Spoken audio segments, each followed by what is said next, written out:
ഈ രാവിലെ ദിവസം ദൈവം നമ്മളോട് എന്താണ് പറയുന്നത്? സങ്കീർത്തനം 1:1. ദുഷ്ടന്മാരുടെ ആലോചന പ്രകാരം നടക്കാതെയും പാപികളുടെ വഴി നിൽക്കാതെയും പരിഹാസികൾ ഇരിപ്പിടത്തിരിക്കാതെയും യഹോവയുടെ ന്യായപ്രമാണത്തിൽ സന്തോഷിച്ച് അവൻ്റെ ന്യായപ്രമാണത്തിൽ രാപ്പകൽ ധ്യാനിക്കുന്നവൻ ഭാഗ്യവാൻ. അവൻ ആറ്റിലേക്ക് നട്ടിരിക്കുന്നതും. ഈ വാക്യം നമുക്ക് എല്ലാവർക്കും അറിയാവുന്നൊരു വാക്യമാണ്. രാവിലെ ദിവസം നമുക്ക് ധ്യാനിക്കാം.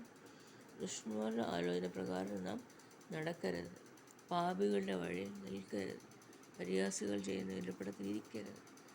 യഹോവയുടെ ന്യായപ്രമാണത്തെ രാപ്പകൽ ധ്യാനിക്കുവാൻ നമ്മളെ തന്നെ വിധേയപ്പെടുത്തുന്നതാണ് ഉത്തമം.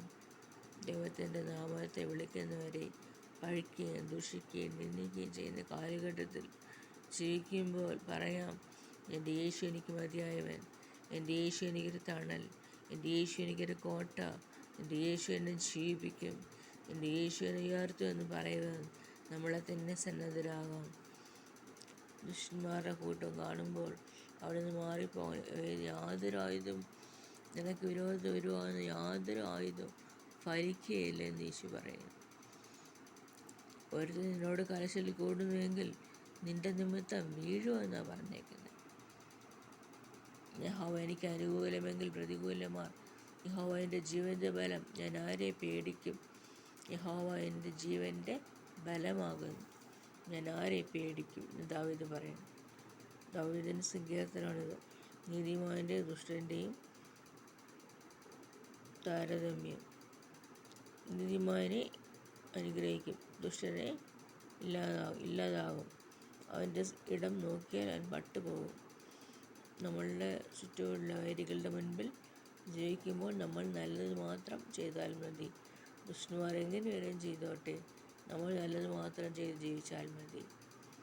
കർത്താവിൻ്റെ ഐച്ഛാസികമായി യുദ്ധശ്രുതികളും ഭൂകമ്പങ്ങളും ഒക്കെ കേൾക്കുന്നില്ലയോ? കർത്താവിൻ്റെ വരവ് അതിസമീപം. അവൻ്റെ വരവിന് വേണ്ടി നാം ഒരുക്കപ്പെട്ട മണവാട്ടികളായിരിക്കാം.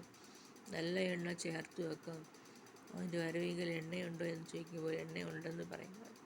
ഇതാകട്ടെ, രാത്രികാലം കർത്താവ് കൂടെ ഇരുന്നു അതിനെ കർത്താവിനെ സ്തുതിക്കുന്നു. തുടർന്ന് നാളുകളിൽ കർത്താവിന് വേണ്ടി സേവ ചെയ്യുവാൻ നമ്മളെ തന്നെ ഒരുക്കാം. കർത്താവിൻ്റെ ആയുധം എന്താണ്? നമ്മുടെ വിശുദ്ധ വചനമാണ്. നമ്മുടെ ആയുധം എന്താണ്? വിശുദ്ധ വചനമാണ്. നമ്മുടെ ചിന്താമണ്ഡലത്തിൻ്റെതിനപ്പുറമായിട്ട് നിൽക്കുന്ന ദൈവത്തിൻ്റെ കൃപ, പരിപാലനം, ആശ്വാസം, തണൽ. ഈ വാക്യം കൊണ്ട് ദൈവം നമ്മളെ അനുഗ്രഹിക്കുമാറാകട്ടെ. ആമീൻ, ആമീൻ.